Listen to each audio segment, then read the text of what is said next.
interesting. What's that? Brian Rose, good morning. Oh, is Brian up here? Oh, Brian's going to be here. Brian Rose, if you saw his talk yesterday, it's only going to get better. Is Michelle up next?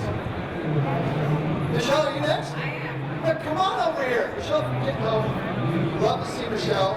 Michelle did a great panel yesterday. And here comes Michelle again. Hey, Michelle, what has been exciting so far at the show floor the last 2 days? What have you seen that's impressed you? You've been interviewing so many people. No, you haven't interviewed me yet. So, you got to meet Ralph Simon yesterday. Isn't Ralph amazing? It's phenomenal. It was very interesting chatting to him, and yeah. I just figured out, South African. I've been hearing the accent now. Joburg, Cape Town. Joburg, yeah. Robert Joburg, now living in New York, and working for KITCO, which is based in Montreal. Well, you want to take the next panel? We'll take it, thank you.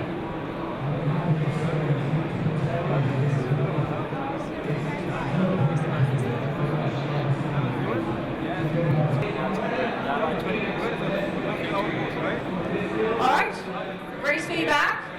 I think we're all ready technically. Fantastic, so let's bring up our next panelists on stage. First up, we've got DeVries. He's the founder of Digiconomist, which explores the unintended consequences of digital trends from an economic perspective.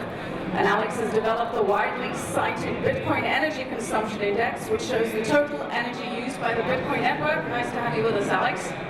All right, next up we have Pierre Samatis. He's an expert in the crypto economy as well as in energy innovation and ventures. Pierre is a partner at Roland Berger. He heads up the crypto economy division, and he's also the co-head of energy and utilities. He's also an advisor to WisdomWise and DeFi companies, so certainly very qualified to be on this panel. And finally, we've got Vays, a crypto analyst, a derivatives trader, and you probably know him because he's a very popular YouTube personality.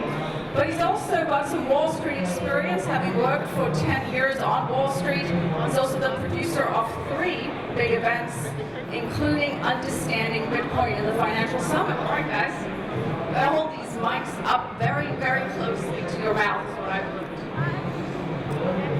So, Bitcoin has been vilified for being energy unfriendly by the ESG movement. There are a lot of statistics out there, many citing that Bitcoin energy use is equivalent to the annual consumption of electricity of countries like Norway or Argentina, for example.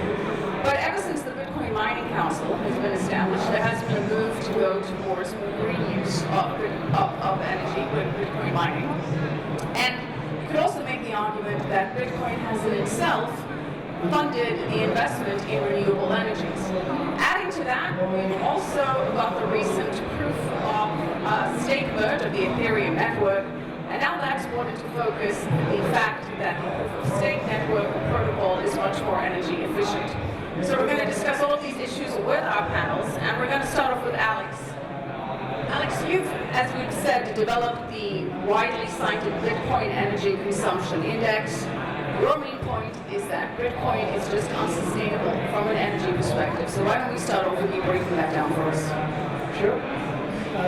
Well, I don't know if everyone in the audience understands the proof of work and proof of stake mechanisms. Before we get into that, we're starting off with a big overview of Bitcoin energy mining, and then we'll segue into proof of work and proof of stake, and then you can explain that to our audience afterwards. But I just want to start off with some of the statistics that you cite in your index as to why you think Bitcoin is so environmentally unfriendly. Well, you already mentioned that this network uses a lot of energy. Bitcoin network, as you mentioned, uses as much energy as a country like Argentina.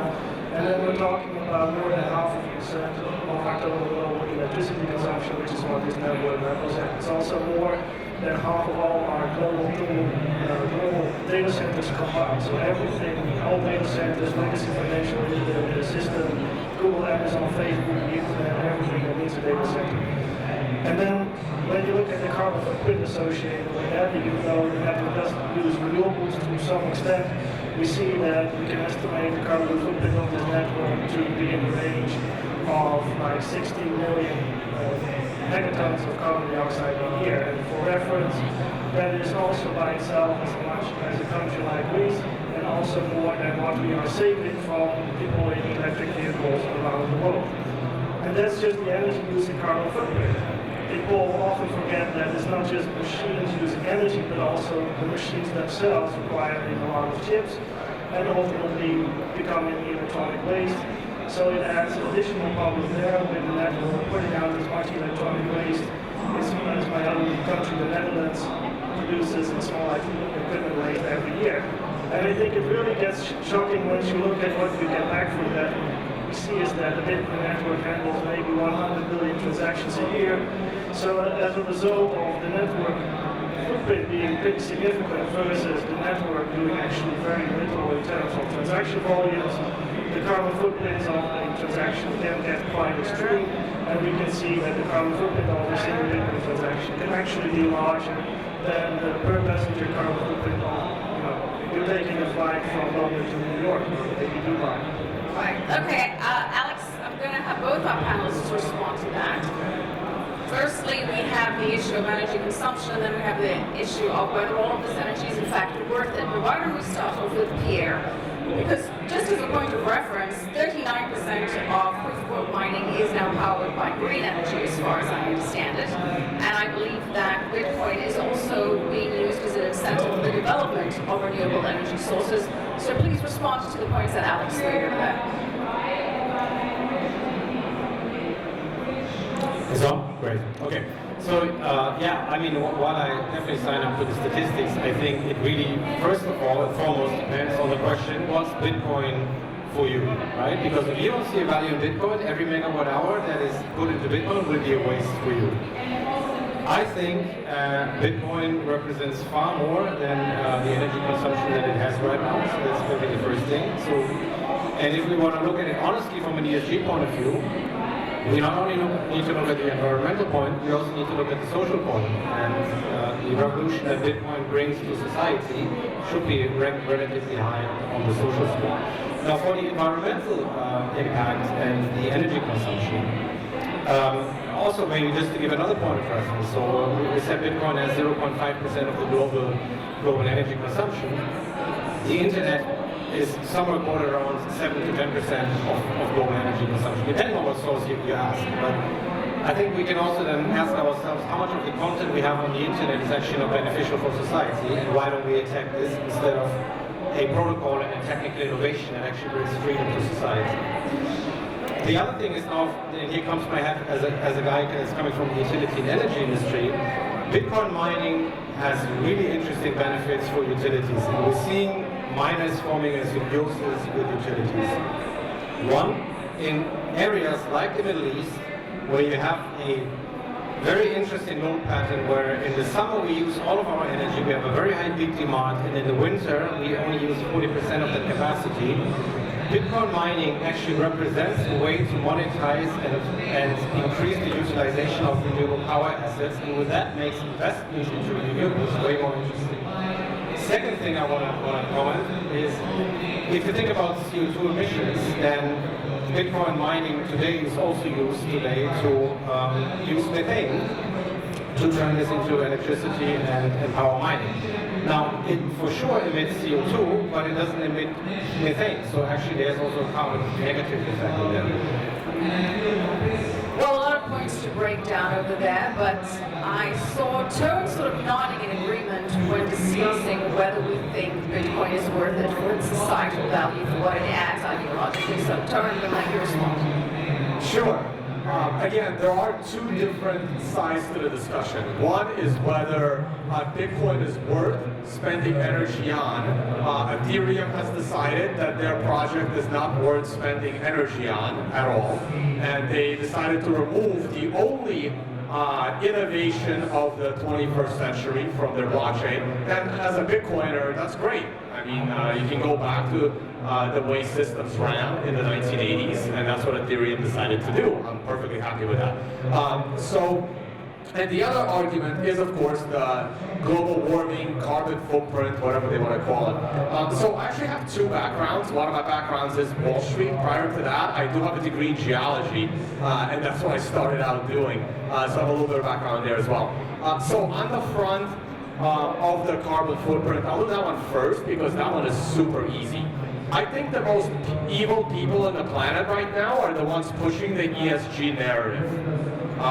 People like Klaus Schwab, organizations like the World Economic Forum. I think they are the true most evil people right now. They want you to swim over the Atlantic and not take a plane over while they fly in their private jets. Most of the climate science research is complete and utter nonsense, and it's just there for the money. So Bitcoin does only take up 0.5% of energy, which is actually nothing. Playing video games probably takes up 1,000 times more energy than Bitcoin does today. Drying your clothes takes up more. Multiple things take up more, but none of that even matters. Bitcoin represents such a unique asset. For the first time in human history, you can own an asset of value that no one can confiscate from you. You can own an asset of value that you can transfer to anyone in the world, and nobody can censor or stop that transaction. These are such powerful, freedom-creating technology that it doesn't matter how much energy is being spent on it. The more energy we as humans use, the better our life becomes. And the effects that it has on the planet are actually grossly over-exaggerated on the climate. I will agree that it can cause local pollution, and there are infinitely many more things that cause local pollution than Bitcoin mining. And as was stated, Bitcoin mining is such a competitive field. If there's any future innovation in true renewable energy, there is no better driver than direct capitalism of directly turning that energy into something of value. And most of the new energy mining facilities, they are using excess energy that is otherwise wasted. While Bitcoin uses 0.5% of energy, 20 to 30% of all global energy is literally wasted into the atmosphere and is doing nothing. All right. There's plenty of room for Bitcoin to tap into that. All right, that is quite a lot to process over that turn, and I can see Alex just dying to get in there and respond to some of the stats or facts or contentions that you made there. Again, let's wrap up this part of it and then focus on the proof of work versus proof of stake. But Alex, would you like to respond to some of the points that Tone made? I think that there were too many to respond to in a very short period of time. And generally speaking, Tone was saying energy use is good. We can't use enough energy because it will help us flourish. The thing is, the more energy we use on our current planet, we have very limited renewable energy sources. The issue is we're going to be using more fossil fuels. Well, we do need to use energy. We're here to exist. We need to use energy. The question is the best way to use it, the efficiency of using it, and whether what we're using it for, we agree, is collectively beneficial to society. So, Alex, are you in general then advocating for a ban on all Bitcoin mining? Is that what you think is the solution? Sorry, what is it? Are you, in essence, advocating to ban Bitcoin mining, to end crypto mining, to end Bitcoin mining, or do you think that moving to proof of stake makes the energy use more worth it then? Well, we have just seen a live example of a network switching from proof of work to proof of stake, which was in Ethereum just a couple of weeks ago. And the effect of that in terms of energy consumption and savings is indisputable. We have seen that the Ethereum network has reduced its energy consumption by at least 99.5% and probably closer to 100%, which is pretty amazing considering you're upgrading just a very small part of the software. The use of Ethereum hasn't changed. If you're a user of Ethereum, you can use it in the same way as before. If we would put proof of stake in Bitcoin for the user, people would barely notice. They would still be able to use Bitcoin in the same way as they did before. Though, of course, there would be a different security situation in the background, which is debatable, but at the same time, people often forget that proof of work by itself is also broken even if you ignore the environmental side. All right, there are arguments to be made about the centralization risk of proof of stake, but let's have Pierre respond to that. To Alex's point, yes, the Ethereum merge did show that you can operate the protocol using 99% or some statistic close to that, less energy. So would the solution be moving to proof of stake? Pierre? Well, I think that Ethereum move is very important for the industry because we're now getting to see live in the next 3 years how a proof of stake mechanism on that scale could actually guarantee decentralization and security. The decentralization aspect I'm a bit worried about because we've seen that after the merge, I think it was 40% of all transactions were made just by 2 pools. Now you can argue, okay, there are also a lot of, let's say, concentrated Bitcoin mining pools, but there's a fundamental difference to understand between proof of stake and proof of work when you contribute to the network. In proof of stake, you commit your points to a staking pool, and fun fact, maybe not everyone knows about it, but as of today, there's no withdrawal function, right? I mean, that's coming maybe in 12 months from now. While in Bitcoin mining, I can dedicate my machines to whatever pool I want at any moment in time, right? So I think it's great for the industry that we have both live now and both on a significant scale. However, I think Bitcoin will serve a different use case. And I think for this use case, proof of work now for almost 10 years has proven to be the most effective and unhackable consensus mechanism. Also censorship resistance, right? Because we've also seen what happened with Tornado Cash and how quickly basically a blockchain that has a CEO can turn off things, right? And for me, I'm a bit old school in that. I prefer blockchains that don't have a CEO. Toad, why don't you continue that point? Again, I saw you nodding in agreement, especially when it came to the censorship angle and the recent example of Tornado Cash. Please address your points to Alex directly. No, to me, Ethereum also has a CEO. Ethereum seems to be getting credit for getting rid of something they never needed to begin with.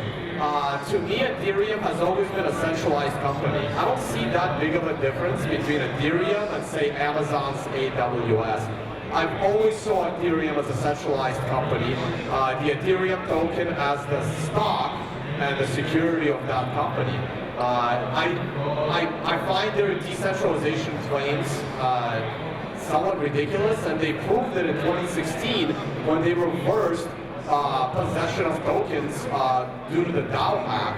So there is no decentralization in Ethereum in my view of the situation. So they don't need mining at all. They never needed it, which is the only real innovation that made Bitcoin possible. This is why I see Bitcoin as the only decentralized blockchain there. And if you don't need decentralization, then you don't need mining. Ethereum never needed it. Alex, respond to Toad's point that essentially moving to proof of stake, if I may summarize, is antithetical to the whole ideology behind Bitcoin in the first place. Well, I mean, centralization has been mentioned quite a few times now, and I think this is a key thing when it comes to blockchain or digital assets, because the whole point of these systems is to be decentralized without the single actor having control over the network, because otherwise we could just skip the entire thing. I think that is something everyone can agree on. The thing is that if you're presenting Bitcoin and proof of work as the only way to run a properly centralized network, I think you're missing the point that the Bitcoin network by itself is actually very centralized. If you look at the current situation of the Bitcoin network, we see that there is a tremendous incentive for the miners in the network to cluster together simply because they're all looking for the same cheap energy sources, which also tends to drive them to the same locations. So we are seeing large physical clusters of mining devices, which also means that that's a level of centralization that can ultimately present a risk to the Bitcoin network. And even though it hasn't really been abused over the past decade, it doesn't mean that that risk is not there.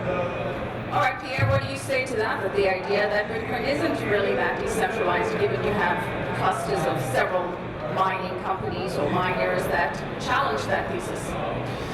Well, I think while Alex is for sure right, saying that the industry matured in a way that you have a lot of large mining players that are professionally running it, and for you and me, it would be very hard to just get into the game without joining one of these. I think Bitcoin mining still offers a lot of flexibility, and that's what I meant. We can switch mining pools every minute we want. I think it was 1.5 years ago we had this narrative and concern that Bitcoin mining is dominated by China. Right? I mean, as soon as China banned Bitcoin mining, you saw how mobile the industry was. Everything moved to Kazakhstan in no time, then it moved into the US. So I don't see this centralization point in the same way as I would see it now with let's say, Ethereum in that case.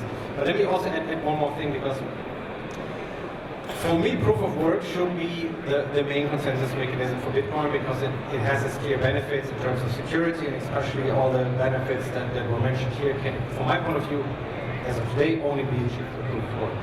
There are a lot of other use cases for the technology and cryptography out there where I don't think you need proof of work, right? And here I agree with Alex. There are a lot of things when it comes to kind of smart contracts and metaverse applications where a proof of stake chain would absolutely fine. But if we talk about Bitcoin as the only censorship resistant asset, then I yet have to see that proof of stake would work. Given, though, Tone, that we do have a very strong ESG movement, one which you have made very clear your position on, you and Peter Thiel, who says that it's equivalent to the CCP, the Chinese Communist Party, Yes. in a way of imposing an ideology. That, again, is a topic for another time. But the reality is we do have a very strong ESG movement. There is more institutional investment interest in Ethereum, for example, because it's now moved to proof of stake, and there is a bigger push towards blockchains or protocols operating on proof of stake. Do you see that as a trend going forward, assuming Bitcoin remains as is? Do you see that going forward for future blockchain protocols, that they now succumb to the ESG, environmentally friendly narrative, and we see a shift to proof of stake in the crypto world at large? It's possible, because most of the things being built on top of blockchains do not need decentralization. So it is totally possible that they would remain on top of Ethereum. Though to me, Ethereum poses a lot of technological risks for projects. It is still decentralized enough to get projects into trouble, like the wrapped Bitcoin that can't be recovered. You write the wrong smart contract, and you run into technological problems. While at the same time, the overall protocol is not censorship resistant enough. It's not decentralized enough to fight censorship resistance from a big government entity or a government collusion. So I don't see too many advantages. If you don't need decentralization, you can do your protocol on a completely centralized platform, again, like an Amazon. And if you need decentralization, there's already second layer solutions on top of Bitcoin, like the liquid sidechain that you can write your smart contracts on top of. There's just very few people writing contracts on these sidechains because their pool of investors, their pool of speculators is now Bitcoiners that are less likely to be separated from their Bitcoin than someone holding Ethereum with a project on top of Ethereum. One quick word on decentralization in general. To me, mining centralization does not define whether your project is or isn't centralized, decentralized. To me, it's a triangle. You have coding of your protocol, coding of the blockchain, the ability to run a node so you can validate your own transactions, and then mining. So even if mining becomes centralized, all the mining comes back to China. They still can't alter the code. They still can't force nodes to adopt what they want to mine. So even if mining becomes centralized, it doesn't mean the whole becomes centralized. But in projects like Ethereum, you can't run a node. It's almost impossible. And coding is controlled by a single organization. So it was centralized even with mining, and now mining's gone. Alex, Tone mentioned the second layer protocols like the Lightning Network. They are increasing the efficiency of Bitcoin. For example, a single Lightning transaction is now, I believe, equivalent to the energy usage of sending 9 large emails. So there is movement to reduce the energy use from a transaction perspective as we shift to second layer protocols and as they're being developed more efficiently. Is there a world in which you're comfortable with Bitcoin mining maintaining a proof of work protocol, Bitcoin maintaining a proof of work protocol, or are you still advocating for an outright ban on crypto mining, as I've heard you mention in previous interviews?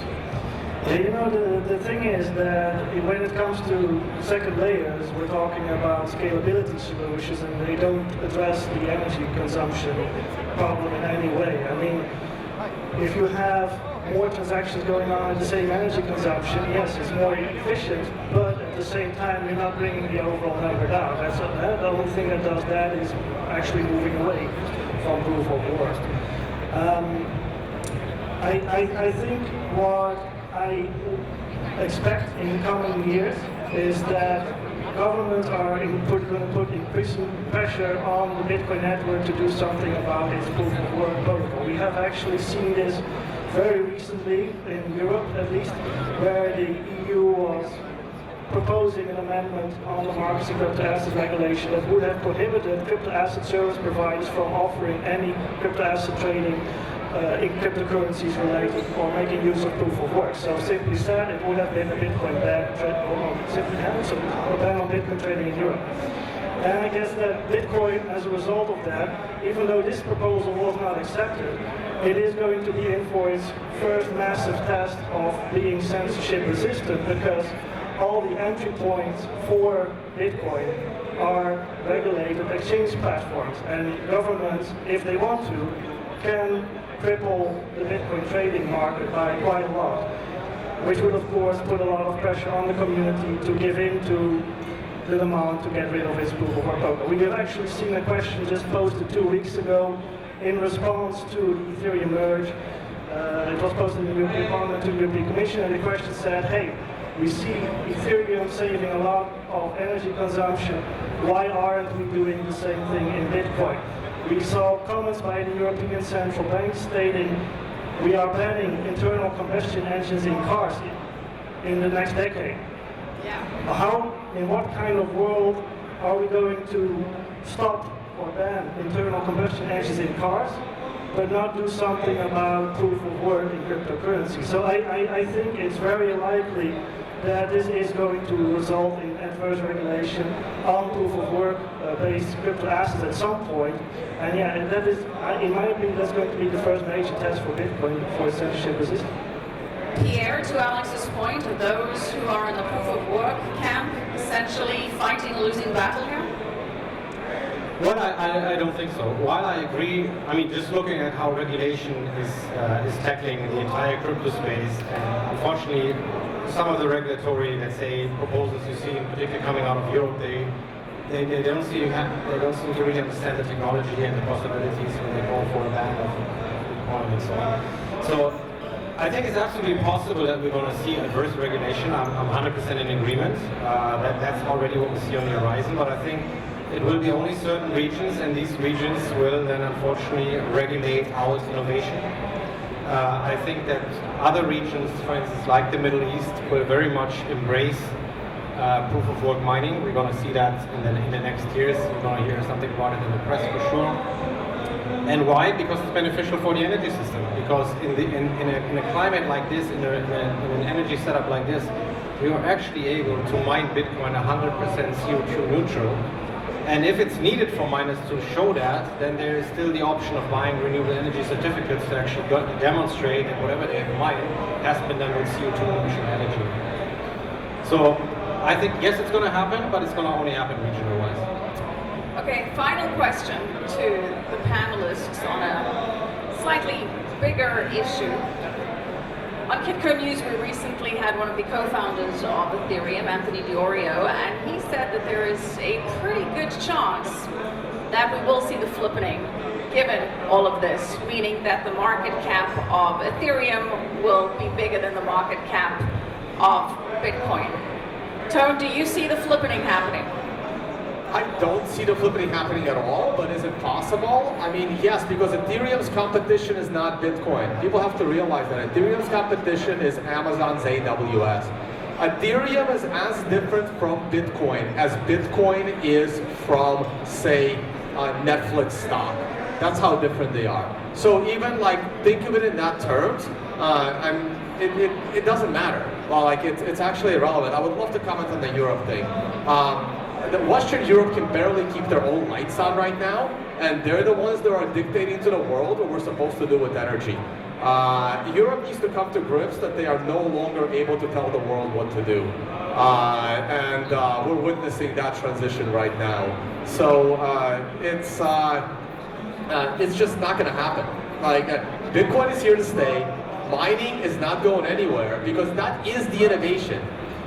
It's like stopping candles, and just think about it. Look how big this event is. We are in the middle of the desert, and there are people saying that we need to cut back on energy consumption. Okay. Flipping, yes or no? It could happen because it's just a matter of market adoption, right? And I actually want to pose this question to the audience. How many of you do anticipate that we will see the flipping, the Ethereum market cap overtaking that of Bitcoin? By show of hands, we will see a flipping, yes. All right, and we will not see a flipping. Okay, we do seem to have more Bitcoin maxis in the crowd, or at least those that believe that the Bitcoin market cap is still going to increase dramatically, still Bitcoin to the moon, I see. Alex, what do you think? Well, I personally don't care about the flipping, but I guess you could motivate that if there's going to be adverse regulation against Bitcoin for its proof of work, that could put pressure on the Bitcoin price as well, and that wouldn't affect Ethereum because they just switched to proof of stake. So I guess the only thing I can contribute here is that there may be external factors that may help to this happening. All right. Well, I think we have to wrap it now, but thank you so much, Alex DeVries, founder of Digiconomist. We've got Pierre, Samatis, Energy and Utilities, the global co-head at Roland, Berger, and Vays, crypto analyst, YouTuber, and ESG advocate. Yes. Yeah, in sarcasm. Okay, thanks very much, everyone.